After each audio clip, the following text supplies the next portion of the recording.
vanished from sight. The familiar yet alien sensation sent a shiver through me. Countless fragmented memories surged forward, rushing him to the hospital late at night when he had a fever, my tears of joy when he first called me mom, and then Julian snatching away my life-saving medicine, while Leo coldly said, "Mom, stop fighting it, just go peacefully. You've wasted my parents' lives, don't waste my son's now." I had given up so many opportunities staying home to care for him. It wouldn't be an exaggeration to say this child grew up sucking the very lifeblood out of me. In the end, he became an ungrateful wretch. I lowered my gaze to the child, gritted my teeth, and made a decision. The next morning, urgent knocking woke me up. My parents were startled awake too. It was Julian at the door, as expected. "Good morning, Julian. So early?" Even though Serena's mom was a bit displeased with Julian, they were still longtime neighbors, so she greeted him warmly. "Have you had breakfast? Come in, join us." The more welcoming they were, the more uncomfortable Julian seemed. He had no appetite, his mind solely on his child. He managed a forced smile. "No thank you. I've eaten. I came to see Serena, and the baby." He spoke, his gaze sweeping past my parents to me. "Baby?" Serena's mom was genuinely confused this time. "Julian? What baby are you talking about? What baby?"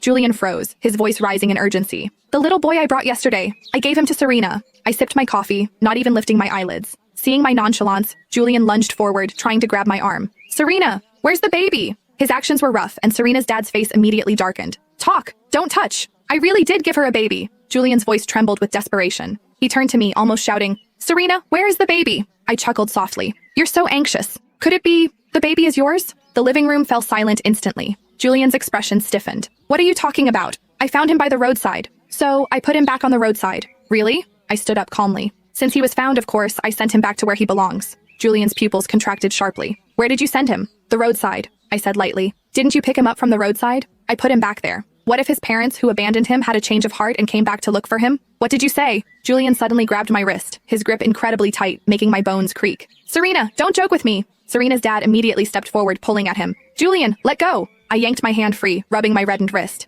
"I don't have time to joke with you. I still need to pack for my study abroad trip." "Study abroad?" Julian looked bewildered. "How can you go abroad? Who will take care of the baby if you leave?" Serena's mom was utterly confused. "What baby? What are you two talking about? And Serena's classes overseas start next month. We've had this planned for ages." Julian took a deep breath, forcing a smile at Serena's mom. "I'll explain this to you later." He turned and grabbed my arm again, his voice pleading. "Serena, just tell me where the baby is. That's a life." I looked at his self-righteous, scheming face, my blood boiling. Just as I was about to raise my hand to slap him, shit! Rachel from across the street suddenly poked her head out, her face frantic. "They found an abandoned baby in our community garden this morning. His little face was burning red and the ambulance just took him away. Poor thing." Julian's face drained of color. He stared at me, his eyes bloodshot. "You really threw him away?" I, too, was stunned by Rachel's words. I had clearly left the baby at Chloe's doorstep. How did he end up in the community garden? But before I could even process it, Julian violently grabbed me and dragged me outside. "Julian, what are you doing?" Serena's dad roared. Julian ignored him completely. "To the hospital, now!"